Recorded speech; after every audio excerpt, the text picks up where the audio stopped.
Are we starting on time? Are we stopping on time? How are we doing? This past year has been stressful, to say the least, for everything, for everybody. It was especially stressful when we couldn't get into the sanctuary. But as you can see, we have made better than the best of it. Because we not only now are back in the sanctuary, but we're having between 20 and 30, 35 people look at the feed every week. So our numbers in attendance are growing some too. We're so thankful that we had so many of you who have contributed to the life of the church. If you looked at the narrative, the dollar figure that went along with worship is pretty high. It's probably, 2/3 of the budget or something like that. And of course, the biggest reason is because of staff. So that would be Pastor David and Don and Mark and whoever gets paid. Because worship is what we're about. It's not all we do, but it certainly is a large portion of it. But in the last year, we've been so lucky to have Todd and Russ and EJ and Logan as our tech team, and they were pretty much a deer in the headlights too when they first started out. But my gosh, how it's come along, and what a wonder they do every week, every single week, to get all of that, to get everything out there and get it working.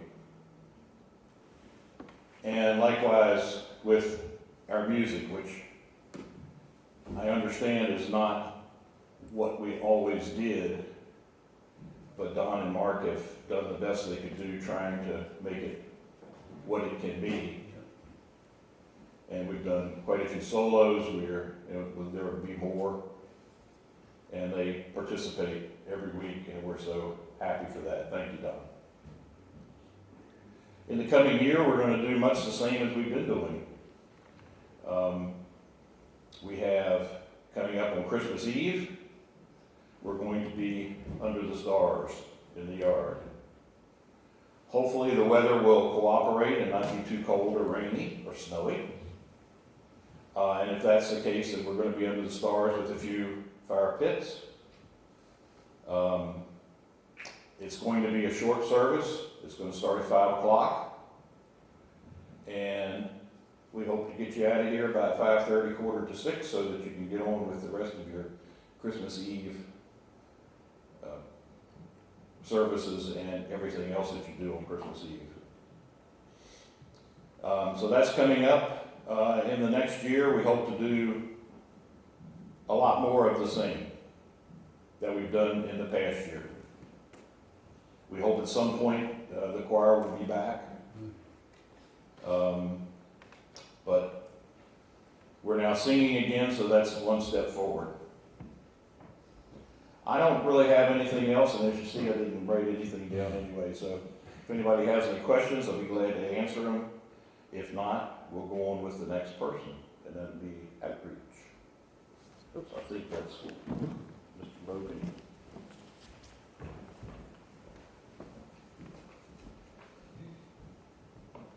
Hello everyone, my name is Logan McIntosh and I serve on the CPC Outreach Committee, and looking back on this past year, one of the things I'm most proud of is the fact that we were able to reignite our CPC Farmers Market. So many visited and shopped and hung around to chat, and it was just a great opportunity for us to really draw attention to our church and shine a light on the work that we do here at CPC. And some of the hunger missions too that we support. So we'd like to continue to follow this model of outreach to of course continue our farmers market into the future, along with other creative uses of our space, building, and prime location for activities and events. The ministry of outreach helps us to grow in faith, hope, love, and witness to Jesus because it really drives us to look beyond ourselves and to share the love of Christ as we serve and connect with our friends and neighbors. So ultimately, as we show off our close-knit CPC love and welcoming hearts, others will find that this is truly home, and they'll join along with us in the journey to extend God's kingdom by serving those in need. So, if you have any questions about CPC outreach, I'm the one to contact, and we'd love to have you join the committee or join us in those discussions as well. So, I think I'm also next with Christian Education, so I'll stay up here. I also serve on the Christian Education Committee. I'm a teacher, so naturally I find myself involved with the pre-K through a 6th grade Sunday school group. And I'm happy to say that we highlight Christian education here at all 3 levels, from elementary to middle and high to the adult-led class led by Elder Leif, which is fantastic. It's also been a joy to organize and participate lately in our Advent book study this month in preparation for the coming of Christ at Christmas. So we still have a few sessions of that occurring, so we'd love for you to join us here Wednesdays at 6:45 to take part in some very enriching Bible study as well. I myself love participating in book studies, really, as it motivates me to continue learning about the Bible. And moving forward, I foresee us continuing to use an engaging hands-on curriculum with the kids, and I'd love to see more book studies possibly focused on our work as a Matthew 25 church.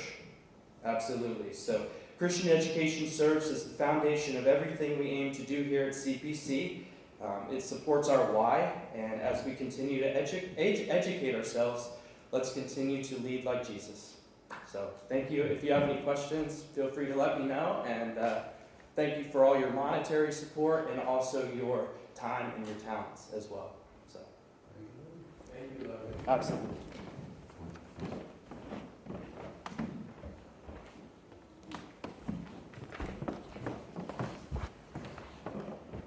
The Care of Congregation Committee is chaired by Elder Pam Seek, and she can't be with us today. The committee consists of Joni, Kathy, Peggy, Connie, Mac, and myself. And our caring for one another in the congregation takes many forms. In 2021, due to COVID, we weren't able to do fellowship hour following the worship service, but Care of Congregation hosted a beautiful funeral reception for Steve in May at our church, and also our Welcome Home to Church Fellowship picnic with ice cream in September. And also the prayer and care team headed by Joni Syker worked with Pastor David to keep in touch with the congregation on a regular basis. They send cards, make visits, organize meals as needed, provide transportation, and any other caregiver assistance as needed. So our goals for 2022, we plan to offer the same prayer and care opportunities and services, and hopefully get back to fellowship hour after church inside as soon as COVID guidelines change, and hopefully the Care of Congregation can host an annual church picnic in the summer. So thank you. If you have any questions, I can answer, or PMC can answer. Thank you. Thanks.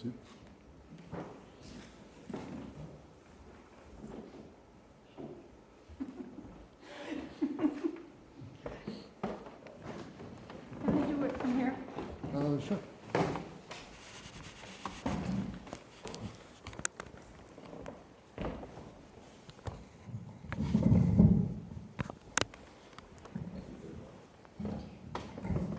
I'm Connie Moore. I know most of, if not everyone. I chair the mission committee, and this is a real powerhouse in this church. This church has a genuine heart for mission, and so I don't miss anybody. I'm going to tell you the names of our intrepid members: Brenda, Bertha, Joni, Amy, Shantae, Linda, and Pastor David. And we've really moved mountains this year. We have embraced Matthew 25 through everything that we do. We have important mission partners that help us focus on the least of these that Jesus identified. So for feeding the hungry, we work with Loudon Hunger Relief. We have the Blue Box collection. We have the gorgeous Blessings Box that Shante made.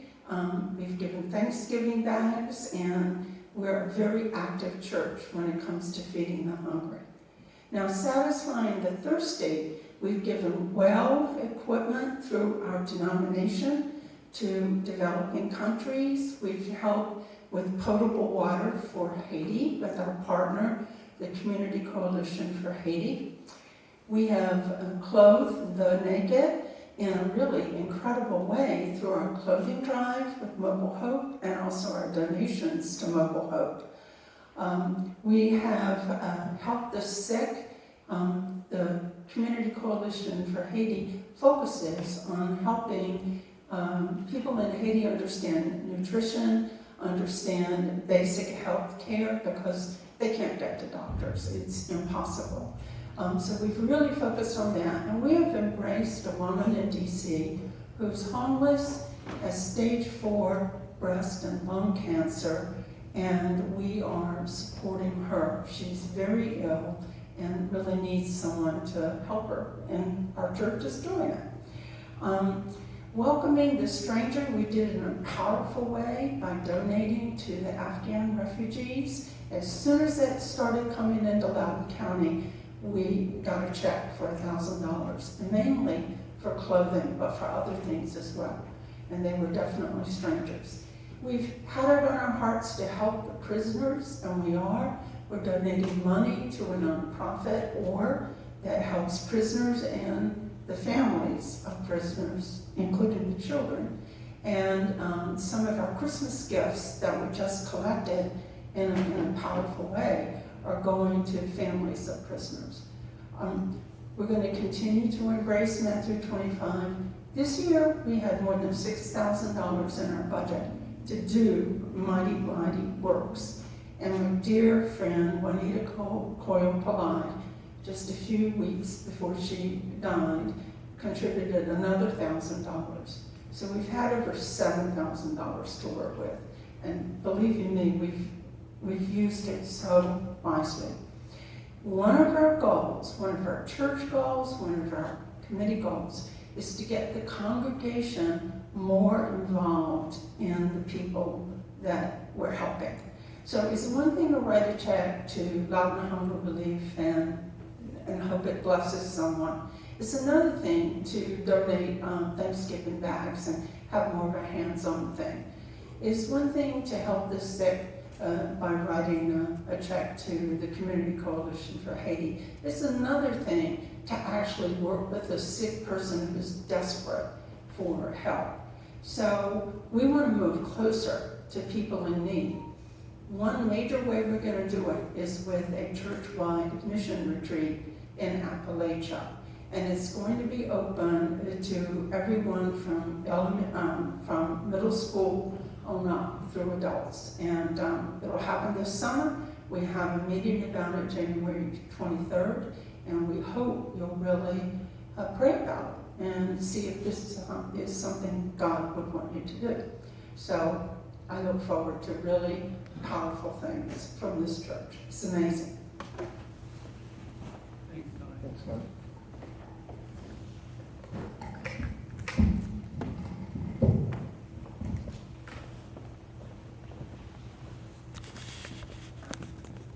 Good morning. I'm Kristin, and I'm on the YMAC committee, which is our youth ministry here.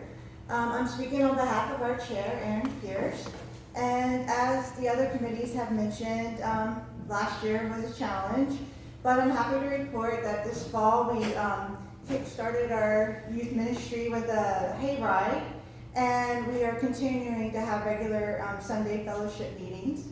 And then recently we started a chime choir too, which you'll have the pleasure of hearing soon.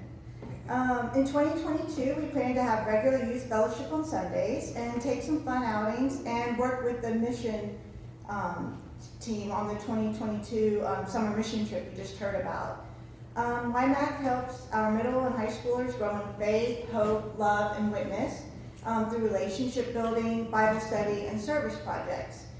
So we're really looking forward to building up the program again and doing more activities in the upcoming year. And if you have any questions, you can ask myself or Aaron. And thank you very much for your time.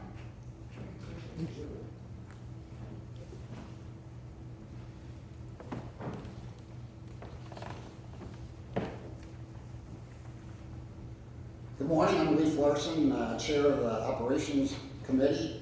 The committee is Sue, Todd, Paul Syker, Bill Cox, Bertha, and then Russ and Abby attend as treasurers. I think that's everybody, isn't it?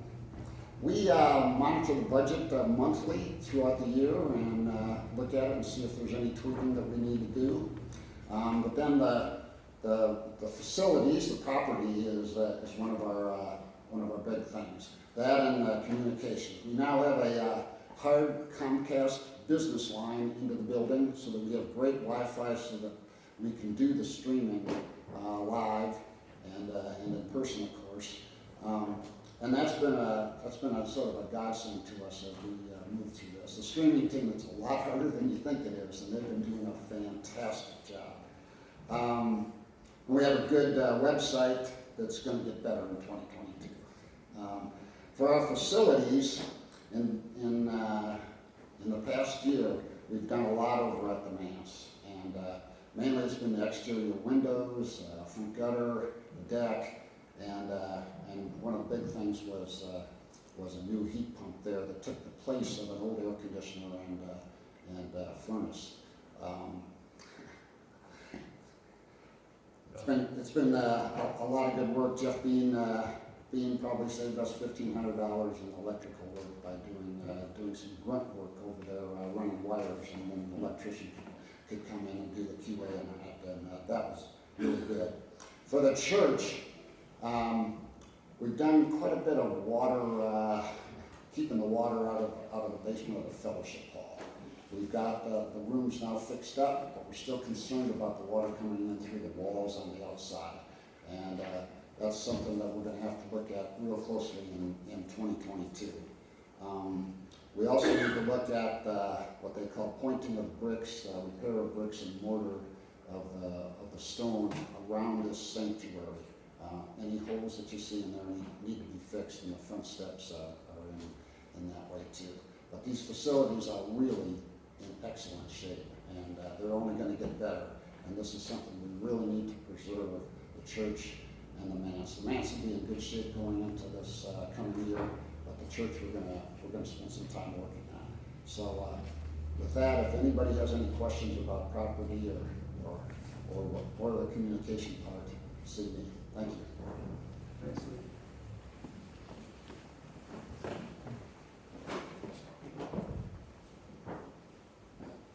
All right, thanks to all our ministry chairs and representatives, and all of this takes place so that we can continue to work on responding to God's call to extend God's kingdom by serving those in need as we grow as a community in faith, hope, love, and work and witness to Jesus Christ.